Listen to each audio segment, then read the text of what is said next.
OK. Donc, bonsoir pour ceux qui sont ici. Vraiment, ça nous fait une grande joie d'encore avoir les gens sur place. Ça fait longtemps qu'on n'avait pas eu de monde ici à cause de la pandémie, toutes les activités qu'on a eues. Donc, ça fait un grand plaisir. Puis, bonjour à tout le monde qui est sur Zoom. Donc, bonjour à mes étudiants des matins. C'est vraiment heureuse de vous voir. Puis, ceux en France, merci pour nous suivre. C'est un peu tard pour vous, mais merci beaucoup. Et juste pour les gens qui sont sur Zoom, et comme je ne vois pas tout le monde comme je ne vois pas tout le monde dans l'écran, donc parce qu'il n'y a pas tout le monde qui rentre. Donc, si vous avez une question, s'il vous plaît, juste élevez votre main. Et comme ça va être beaucoup plus facile. Les mains virtuelles avec la fer jaune. Ou sinon, ouvrez votre micro tout de suite si vous avez une question ou quelque chose à me dire. Et puis, je vous invite juste à fermer vos micros. Et comme ça va être plus facile d'écouter les enseignements. Donc, parce que des fois, je ne peux pas faire les deux choses, puis ce n'est pas mon ordinateur en plus, donc je ne connais pas l'ordi de Jason vraiment bien. Donc, on commence. Donc, j'aimerais juste savoir les mains, on peut lever pour ceux qui c'est la première fois que vous venez ici, parce que je connais lesquels qui sont plus anciens, mais laquelle c'est la première fois? Donc, salut! OK.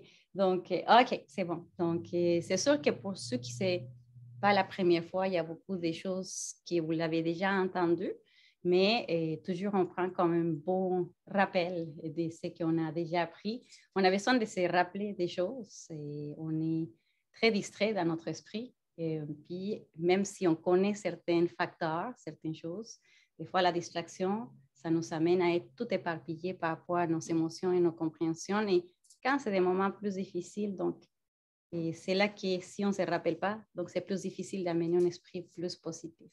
Donc, on va commencer par une petite séance de préparation, donc de méditation, d'essayer de poser l'esprit. L'importance de poser l'esprit quand on va commencer un enseignement, c'est parce que pour que l'enseignement devienne plus bénéfique, plus efficace dans notre esprit.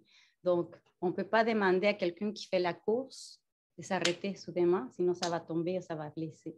Donc, c'est la même chose avec notre esprit. Notre esprit, maintenant, vous venez de jasser beaucoup, vous êtes tous contents d'être ici ensemble, on rencontré des amis. Donc, il y a beaucoup d'agitation. Peut-être que c'est une agitation positive, mais ça reste une agitation dans notre esprit, qui ça nous empêche de vraiment pouvoir comme mettre toutes les nécessaires dans tous les côtés positifs que notre esprit puisse avoir pour qu'on puisse se concentrer à quelque chose. Donc, on fait ces préparations d'esprit, on essaie de les poser tranquillement. Pour ceux qui c'est la première fois que vous faites la méditation, donc ça va rester vraiment très, très simple. Le but, vraiment, c'est juste simplement d'essayer de nettoyer un peu l'intérieur. Donc, le nettoyage, c'est très facile, OK? Donc, on va essayer on essaie de s'asseoir droit. Pourquoi? Parce que ça nous amène à une respiration beaucoup plus facile et ça nous empêche de tomber dans les relâchements. Donc, je donne des cours aux enfants, puis des fois, ils veulent faire la méditation couchée. Je dis, OK, si vous faites la méditation couchée, c'est la relaxation, pas la méditation. Donc, on peut faire la relaxation si vous voulez dormir bien, ça, c'est une autre histoire. Mais la méditation, c'est plutôt de garder une fluidité de l'esprit. Et on va parler pourquoi l'importance aussi dans ces cours des émotions. On va introduire quelles sont les émotions ou comment est-ce qu'on voit les émotions dans la philosophie. Donc, il y a beaucoup en lien avec les vents, puis avec les vents et tout l'air qui circule dans notre corps. Donc, c'est pour ces raisons-là qu'on essaie de les garder les dos droits au moins. Et après ça, si vous voulez, c'est la première fois que vous faites la méditation et vous ne vous sentez pas en sécurité encore. Donc, vous pouvez garder les yeux ouverts, mais on suggère de les avoir mi-clos. Très difficile, donc fermez-les, ouvrez-les, mi-clos, comme vous voulez vraiment. L'important est que vous soyez confortable et que aussi votre physique soit confortable. Donc, si le corps n'est pas confortable, l'esprit ne le serait pas non plus. Si l'esprit n'est pas confortable, de la même façon, le corps ne le sera pas. Donc, pendant qu'on fait la méditation aussi, si vous voulez comme allonger vos jambes et tout cela, je n'osais pas frapper vos amis proches à vous, mais sinon, vraiment, prenez une position que ça vous convienne le plus. On n'est pas habitué à s'asseoir comme ça tout le temps. Et par la suite, on va essayer de simplement se concentrer à la respiration. Donc, on va essayer que chaque fois que j'expire, on commence toujours par une expiration. Chaque fois que j'expire, je vais essayer d'expirer comme toutes ces émotions plus négatives, lesquelles qui nous dérangent un peu plus, lesquelles qui viennent plus souvent, et parce que chacun va avoir ses prédominances. On va essayer juste de les sortir. Pourquoi? Parce qu'ils ne sont pas nécessaires de les garder maintenant. On se fait souffrir quand on les garde très longtemps. Donc, on va essayer juste de nettoyer. Donc, on va imaginer comme une fumée noire qui sort, et donc avec toutes ces émotions moins positives. Et après ça, on va essayer d'inspirer. Quand on inspire, on va imaginer comme une fumée blanche ou quelque chose joli. Si c'est rose, si c'est bleu, comme vous voulez l'imaginer. C'est pas, le problème, ce n'est pas les couleurs, c'est plutôt qu'est-ce que vous imaginez. Donc, on essaie d'amener toutes les émotions positives qu'on puisse penser, qu'on a déjà vécues, que ça nous donne le bonheur. Donc, l'amour, la compassion, la gentillesse, n'importe quelle émotion que vous voulez. Et on essaie de rester concentré à ça. Chaque expiration, chaque inspiration. C'est tout un défi, vous allez voir, parce qu'il va y avoir des pensées qui vont arriver, il va y avoir des situations, des souvenirs qui vont revenir, et lesquels qui reviennent plus souvent, plus souvent. Donc, on essaie juste vraiment tranquillement de les balayer, de côté, de dire, OK, là, il est venu, je ne suis pas en chicane avec ces pensées-là, mais je vais juste les laisser de côté, ce n'est pas important maintenant. Donc, trouvons cet sentiment de qu'est-ce que je prends que sera plus important pour moi et je lâche prise aux choses qui ne sont pas nécessairement très, très importantes. On a ces pouvoirs, sauf qu'on n'était pas habitué à les faire, OK? Donc, on s'exerce, c'est tranquillement. Donc, vous allez voir à quel point vous allez se chicaner avec vous-même pour balayer les choses, pour éloigner les pensées, mais c'est juste amusez-vous avec cette expérience. Donc, je vais faire un petit chant anti-vétène. C'est un chant qu'on fait habituellement au début, nous, quand on se rappelle de tous les grands enseignements. De Bouddha aussi, on se rappelle de Bouddha parce que c'est lui qui a enseigné, grâce à lui qu'on a pu savoir par rapport aux enseignements. Puis on se rappelle de tous ceux qui nous guident. Et donc, c'est un petit changement simplement pour comme préparer aussi mon esprit à me rappeler que je vais tranquillement continuer à me guider par eux pour un jour atteindre cet état de paix à l'intérieur de moi. Donc, je vous invite à vraiment prendre la position plus confortable, mais au moins les dos droits. Et si vous savez la difficulté, j'ai trouvé une technique avec les enfants parce qu'ils sont tous comme ça. Donc, juste rouler les épaules en arrière, puis c'est très magique. C'est comme, ah, wow. Quand je l'ai découvert avec eux, j'étais comme, ah, ça marche tellement bien. Donc, on roule juste les épaules en arrière, puis là, ça reste plus droit. Donc, bonne méditation à tous. Je vais aussi jouer un peu les bols chantant, mais pas beaucoup. Je n'ai pas vous gâter beaucoup, OK? Juste un petit peu. Après ça, on va garder un petit silence et vous restez concentré à votre respiration. Donc, bonne méditation à tout le monde. Sangye shutang soki chok nam la chancho patu dat ni kyatsu chi Naki chunyen gyempe sonam ki Jokla penshi sange dropa shu.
Est-ce que c'était bien?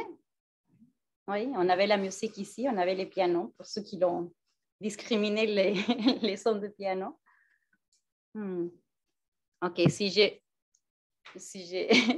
mon verre de contact restait collé dans mon œil, donc je vais essayer de les nettoyer. Mais en tout cas, on va commencer. Et on avait les cours, c'est par rapport aux émotions. Donc, je suis sûre que vous avez une liste très longue où on pourrait nommer toutes les émotions. Je me souviens un jour, j'ai donné les cours des émotions, puis il y a une personne qui m'a dit, mais il y a ça, ça, ça.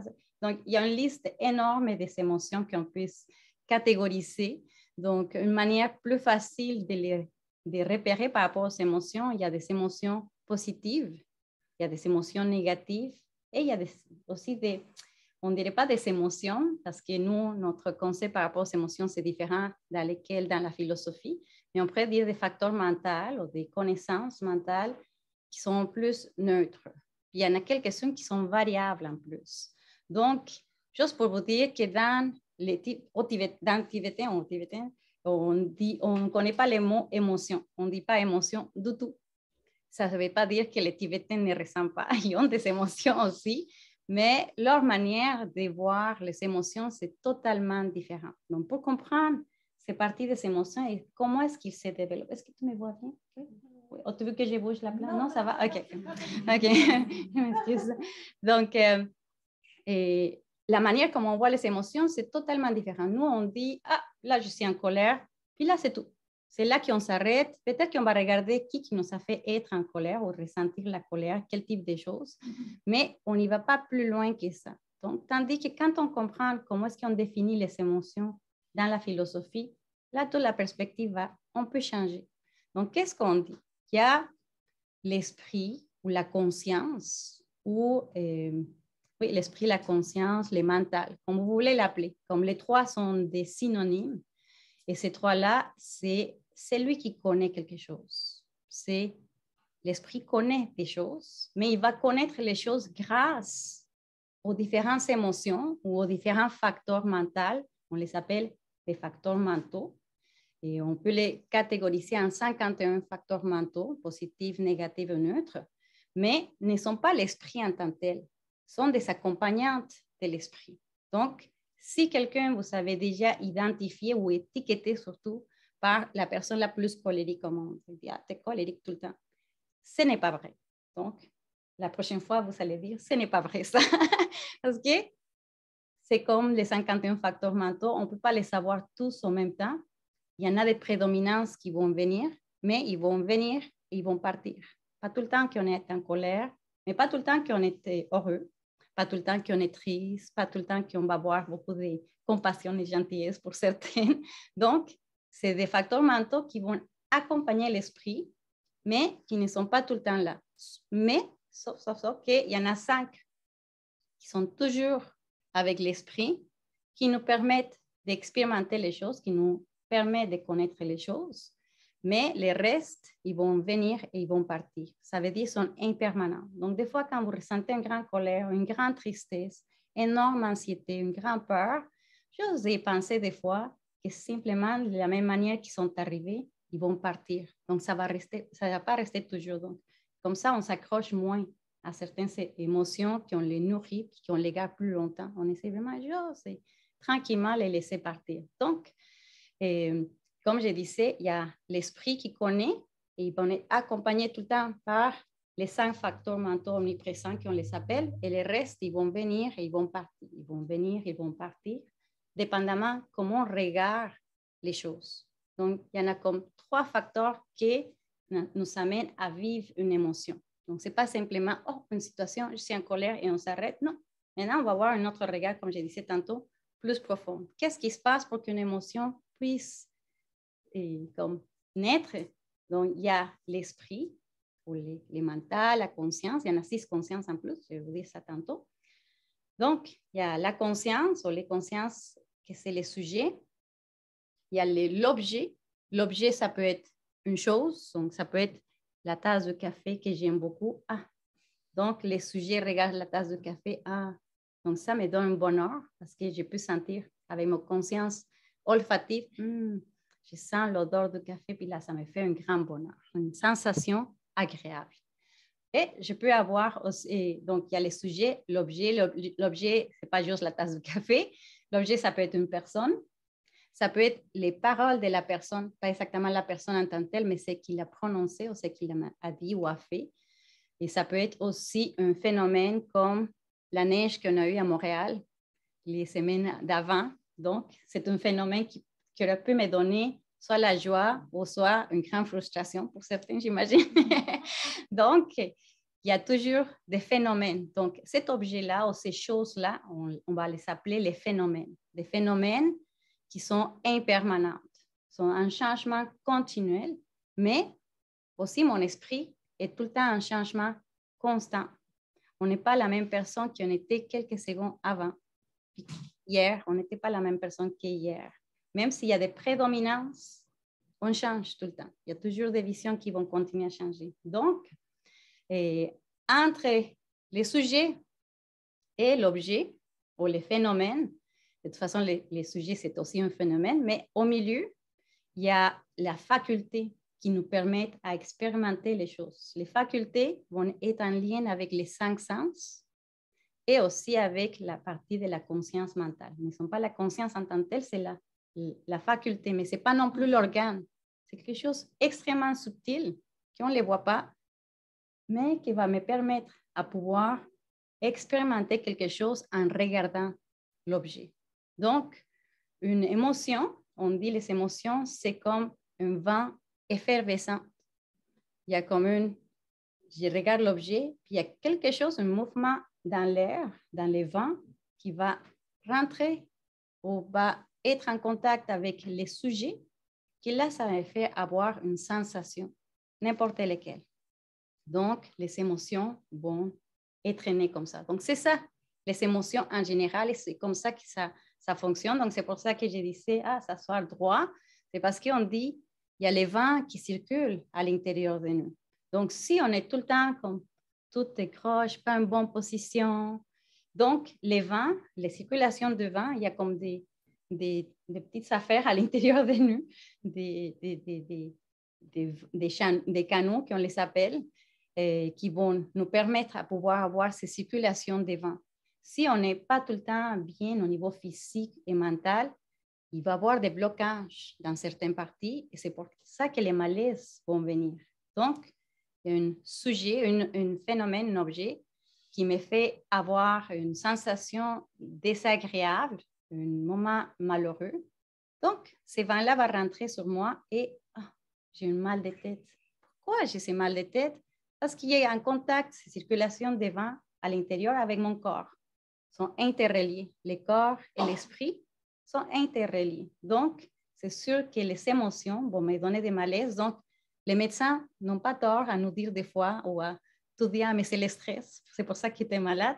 C'est pas si mauvais son affaire, même si des fois on pense qu'il ne sait pas exactement qu'est-ce que j'ai, il veut donner toute la réponse au stress, mais en réalité, c'est vrai. Beaucoup de choses, beaucoup de nos malaises, si vous faites un lien avec une sensation, un moment que vous avez vécu très, très fort, par la suite, pour une X raison, on va être malade. Il va y avoir un malaise qui va se vivre.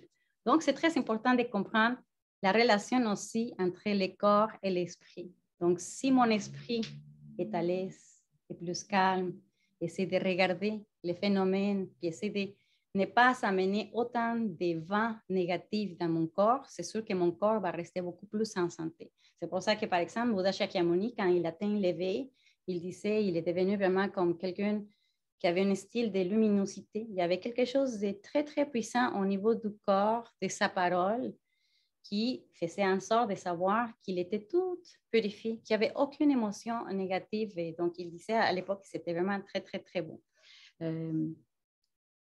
Il y a quelque chose qui ne fonctionne pas chez vous bien, mais je ne peux pas lire tous les messages et m'excuse. Donc, si quelqu'un aimerait aider la personne qui est en train d'écrire, parce que je n'arrive pas à donner les cours puis lire les messages, mais j'espère que les sons fonctionnent bien. Est-ce que les sons fonctionnent bien chez vous? Oui, ça va? OK, c'est bon.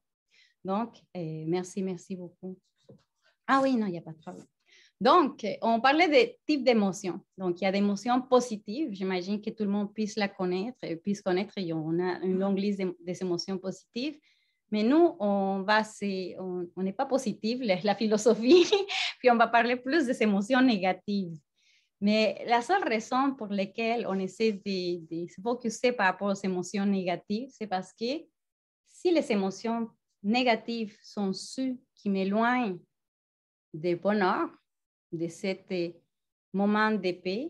Donc, c'est ce type d'émotions qu'on doit plus regarder pour pouvoir les éliminer. Si je cherche le bonheur, mais je ne sais pas quoi faire pour atteindre ce bonheur parce que je ne sais pas qu'est-ce qui m'empêche ou qu'est-ce qui me bloque pour atteindre ce bonheur, donc je ne pourrais rien résoudre.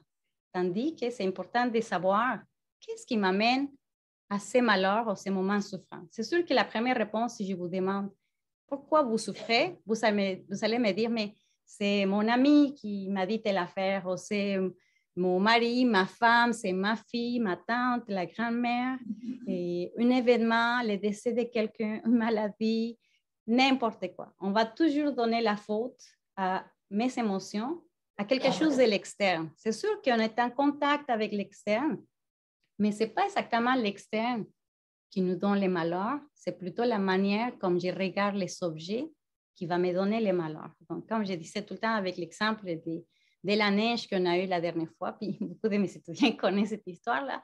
Donc, c'est sûr, quand on regarde un phénomène, donc on a toujours regardé un peu négatif. Si j'ai toujours détesté l'hiver, et là, ça vient le printemps, puis là, on a la neige, c'est sûr, un grand malheur.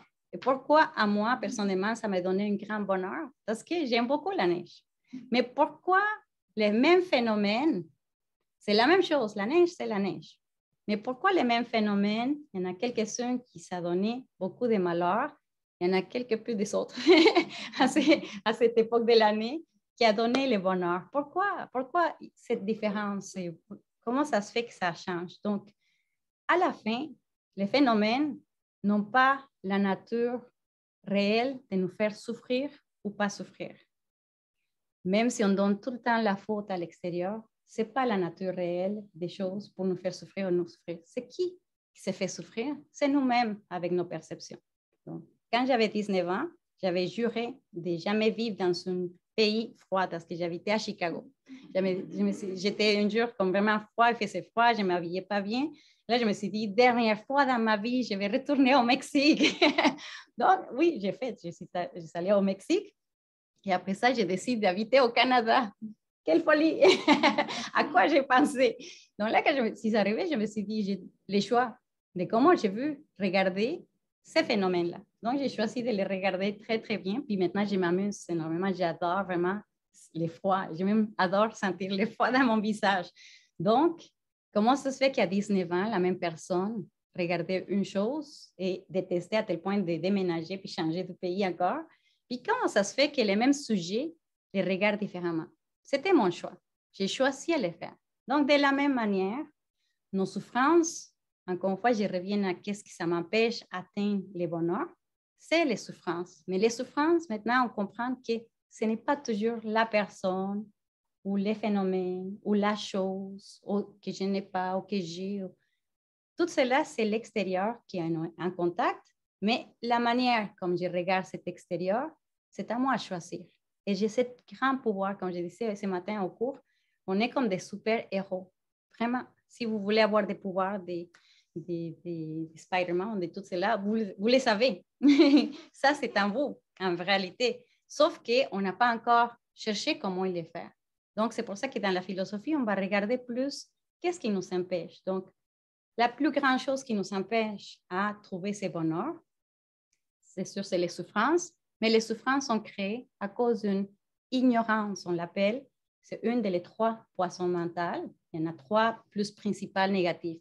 En réalité, il y en a 26. De les 51 facteurs mentaux, il y en a 26 qui sont négatifs et les restes vont être positifs. Donc, la majorité vont être négatifs, malheureusement, et on les amène très souvent.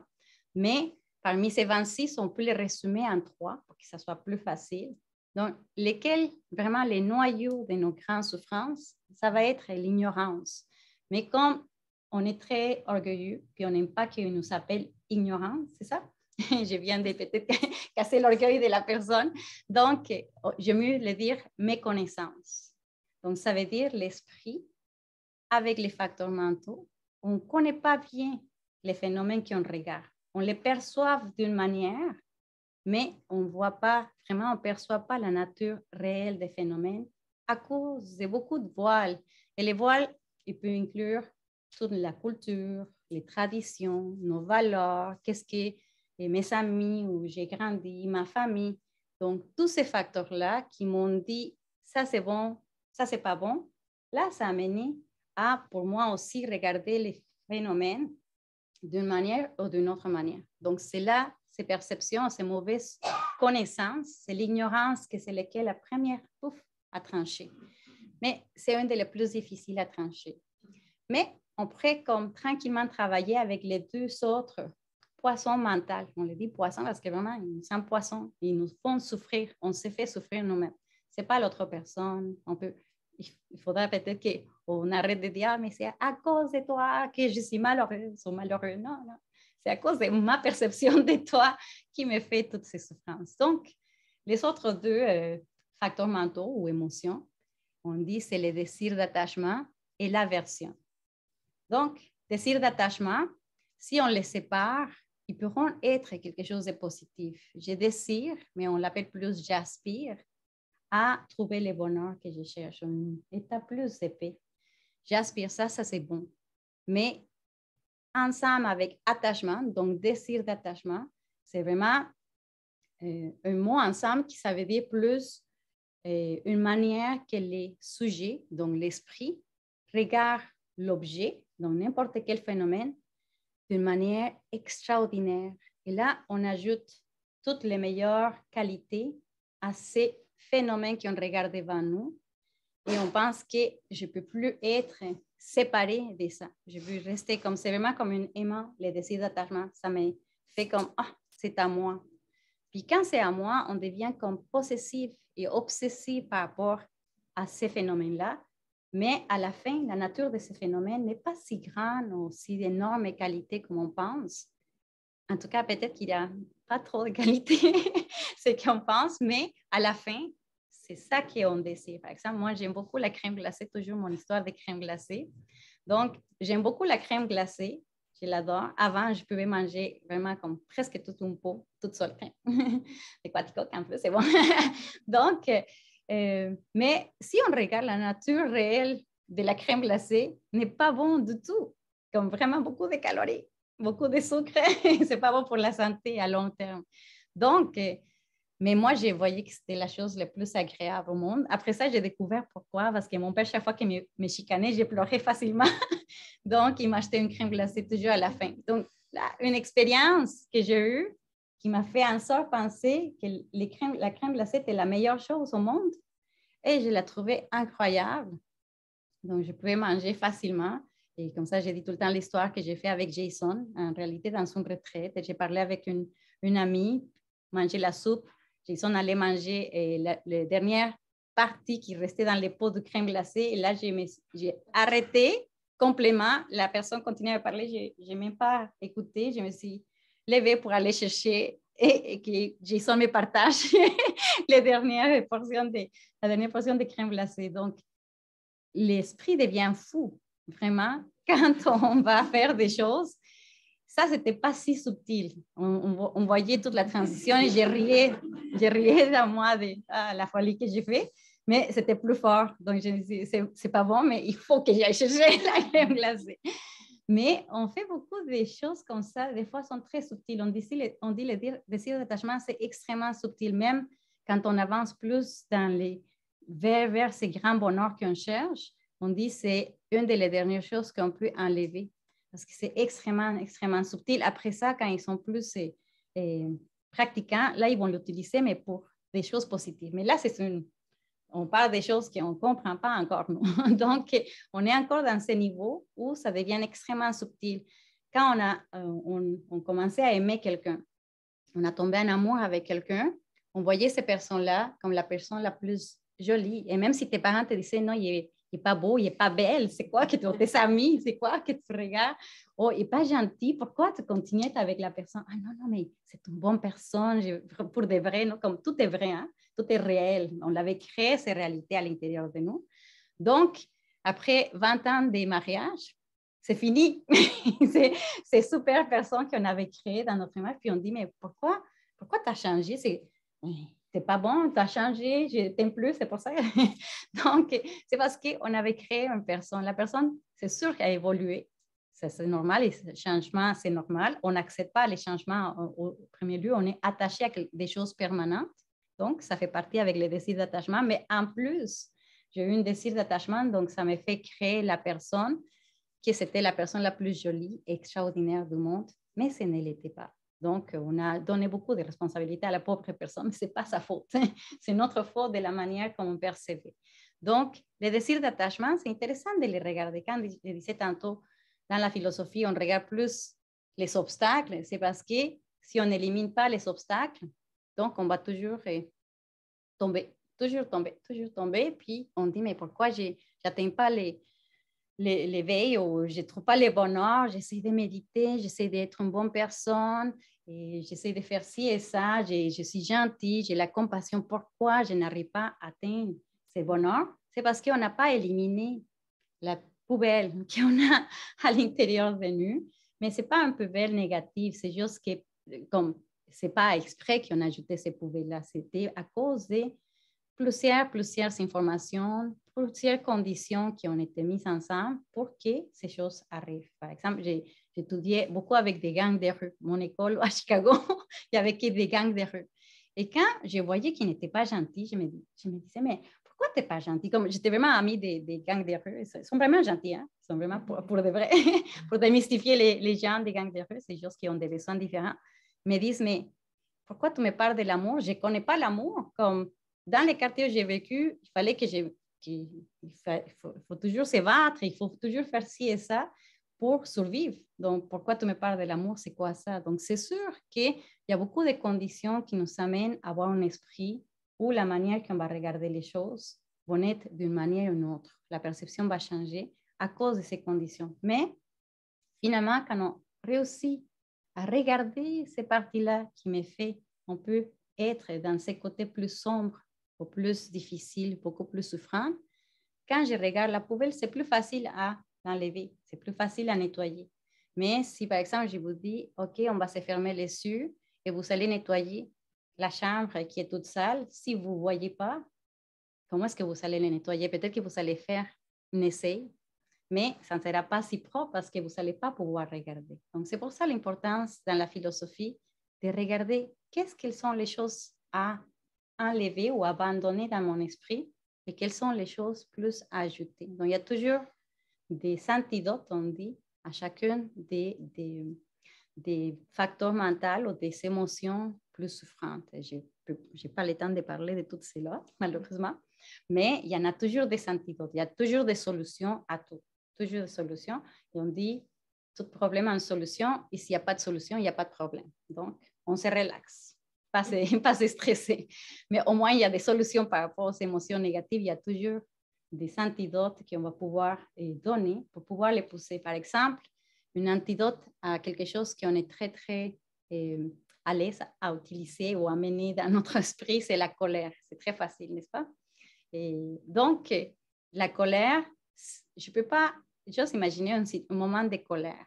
Donc, très, très en colère. Est-ce que c'est facile d'amener l'amour? Non, je suis très en colère. Même quand les enfants, quand ils sont petits, qui sont fâchés, ils vont te dire, je ne t'aime pas. Donc, l'amour n'est pas là du tout quand on est en colère. Donc, une émotion négative, une émotion positive ne peut pas être tout le temps ensemble, comme 100% chacune. Ce n'est pas possible. Mais c'est sûr, il peut y avoir des pourcentages qui vont donner, mais il y en a une qui va prédominer auprès de l'autre. Donc, quand on est en colère, qu'est-ce qu'on essaie de faire? C'est plutôt de comprendre de où ça vient la colère ou de où ça viennent certaines émotions négatives. Et après ça, on regarde l'antidote. En ce cas-ci, l'antidote à la colère, c'est la patience. La patience, pas de se laisser faire tout ce que l'autre personne est en train de faire. La patience, c'est la patience contre ces colères que je suis en train de ressentir pour que je puisse me calmer, regarder la situation plus claire et là trouver une solution. Et je peux m'affirmer sans être en colère. Je peux dire quelque chose pour clarifier quelque chose qui n'était pas bien fait, mais sans colère. Ce n'est pas nécessaire. On a appris tout le temps le contraire. On a appris qu'il faut être en colère pour résoudre, pour t'affirmer. Et même comme je dis tout le temps, mes collègues, je ne suis pas trop colérique, mais des fois, oui. Mais pas trop souvent. Puis mes amis, mes collègues de travail me disent, mais tu as le droit à être en colère. Je dis, non, non, ce n'est pas que j'ai les droits ou pas les droits. C'est sûr, j'ai les droits de faire tout ce que je veux. Dans mon esprit, on choisit. Mais est-ce que la colère va me donner un bonheur? Non. On dit dans les descriptions de la colère, il nous éloigne. La fonction de la colère, c'est d'éloigner du bonheur. Il nous éloigne du bonheur. Donc, même si j'ai le droit à être en colère, est-ce que je veux m'éloigner du bonheur? Non, je cherche le bonheur. Donc, pourquoi j'ai fait le contraire? C'est à cause de ma mauvaise perception et compréhension aussi même de la colère en tant que telle. Donc, si j'ai la colère, j'amène la patience. Et plus que je m'habitue à amener la patience, le plus que mon esprit va les prendre plus rapidement que la colère. Et tranquillement, un jour, il va pousser complètement la colère. Et je vais juste garder la patience à mon esprit. Donc, c'est ça qui arrive un peu dans n'importe quelle émotion négative. Deuxième des trois poissons mentaux, j'ai parlé de l'ignorance, qui c'est la plus difficile, mais c'est la plus difficile à enlever, mais la plus importante à enlever à un moment donné. J'ai parlé de la première, qui c'est le désir d'attachement. La deuxième, c'est en lien avec la première. Donc, aussitôt que je désire quelque chose, donc je désire le printemps, on est attaché au printemps puis à l'été, et la neige est arrivée, l'aversion. Je vais avoir le contraire à ce que j'ai eu. Donc, aussitôt qu'un désir d'attachement va se créer, il y a l'aversion par rapport à ce dont que je n'ai plus, dont j'étais attachée. Donc, ce dont on est attaché tout le temps sera impermanente, constamment. Donc, ça veut dire que je n'aurai pas toujours accès à ça. Et quand je n'ai plus accès, là, je vais créer l'aversion, je serai très en colère, je ne serai pas content. C'est comme l'enfant qui on enlève les bonbons, là, qui pleure. On est pareil. Juste qu'on ne se piche pas par terre pour faire la crise, mais on est semblable, mais juste à l'intérieur, beaucoup plus silencieux. Ça a l'air silencieux, mais à l'intérieur, c'est vraiment très, très fort. Toutes les émotions négatives, lesquelles que je viens de parler, mais comme j'avais dit, il y en a 26 en total, on les appelle en tibétain nyomo. Nyomo, ça veut dire, c'est bon, cette explication littéraire de mots et d'émotions négatives, nyomo, ça veut dire fou et noir. Donc, qu'est-ce que ça veut dire? Ça veut dire qu'aussitôt qu'on amène une émotion négative, un nyomo, un klesha aussi en sanskrit, donc, ça veut dire une émotion, un esprit qui devient fou et qui devient totalement noir. Donc, c'est pour ça que nos actions, après ça, on regrette avoir dit tel mot. On regrette une action qu'on a fait à la fin, on dit, oh. Mais j'étais très en colère. On va s'excuser, on est vraiment gentil dans ce sens-là. Et j'étais en colère, c'est ta faute que j'ai agi comme ça. J'étais fatiguée, comme plein des affaires, plein d'excuses. On a des bonnes excuses, on est bon pour ça. Donc, mais à la fin, c'est important à comprendre que ça ne nous amène que des états de souffrance. Donc, c'est sûr que dans 45 minutes, je n'ai pas le temps de vous donner comme toute l'explication par rapport aux émotions. Je pense que cet été, on va donner des cours des émotions plus pendant une période plus longue. Mais c'est très intéressant, toujours. Puis le plus qu'on observe notre esprit, le plus qu'on regarde comment est-ce qu'il est. Et donc, c'est beaucoup plus facile de savoir quelle est la poubelle qu'il faut enlever et quelles sont les choses que je pourrais garder, parce que je suis sûre que vous avez autant de bonnes qualités, mais aussi des gnomons, des émotions négatives. Donc, on a tous ces belles qualités, sauf que des fois, il faut juste vraiment comme nettoyer pour pouvoir regarder plus clairement. Quand on nettoie un miroir, parce qu'il est trop sale, quand il est trop sale, on n'arrive pas à voir clairement. Mais quand on nettoie ces miroirs, c'est beaucoup plus facile de voir toute la réalité telle qu'elle est. À la fin, c'est ça, de voir la nature des phénomènes. Donc, je ne sais pas si vous avez des questions. Je ne peux pas lire malheureusement les chats. S'il y a des questions dans les chats, je serai contente de vous répondre, mais si vous ouvrez le micro, est-ce que vous avez des questions ici, dans la salle? Oui. La version, c'est quoi? C'est-tu comme le contraire de l'émotion négative? La version? Que vous avez dit. La version, c'est le contraire au désir d'attachement. Donc, désir d'attachement, j'aime beaucoup. J'aime beaucoup. Je n'ai plus, je suis tout en colère. Donc, ça, c'est totalement le contraire. Donc, quand vous avez l'aversion, c'est parce que vous avez eu le désir d'attachement avant pour créer l'aversion. Oui, exactement. Oui, oui, tout à fait. Est-ce que quelqu'un a une autre question? Non? OK. Donc, on va faire une dernière petite méditation.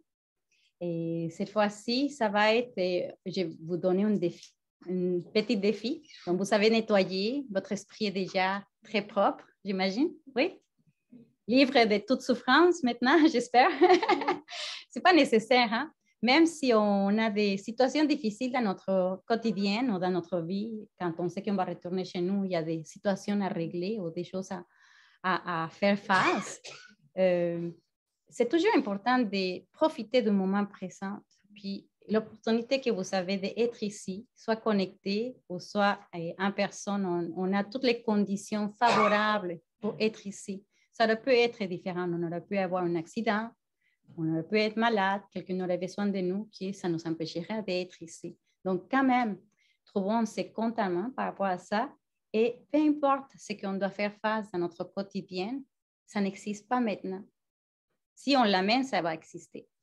Mais si on ne l'amène pas, ça ne va pas exister. Donc, ça nous amène à pouvoir dire, oh, je vais profiter de ces moments de méditation pour essayer de trouver au moins quelques secondes d'un paix complet, si on peut arriver à le faire.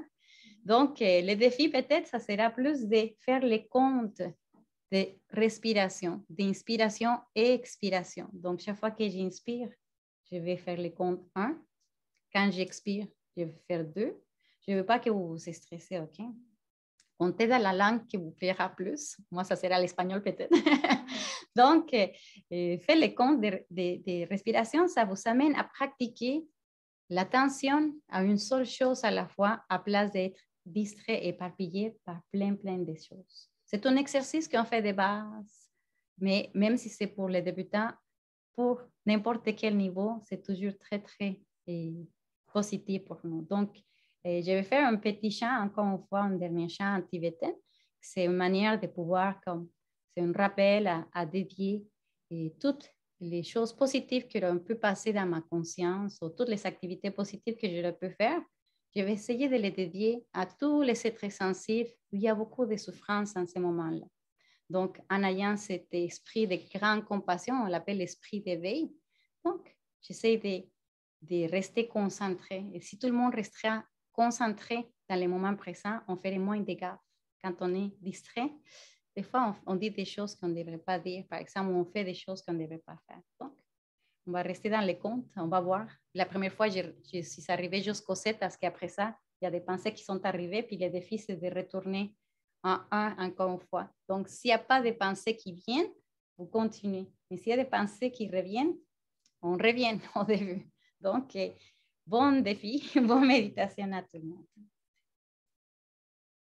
Chanchu Senchu Rinpoche Makye Panan Kye Joshi Ye Panyam Pamet Payam Kone Kontu Pewar Ju.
Donc, merci à tout le monde.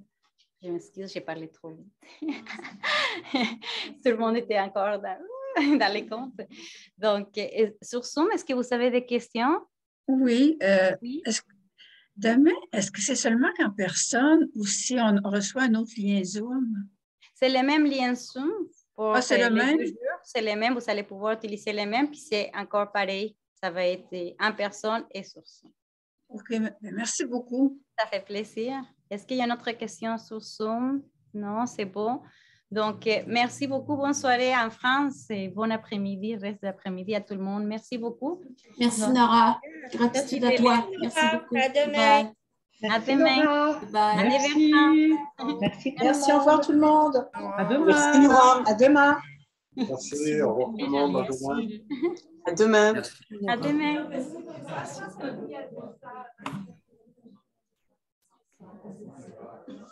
demain.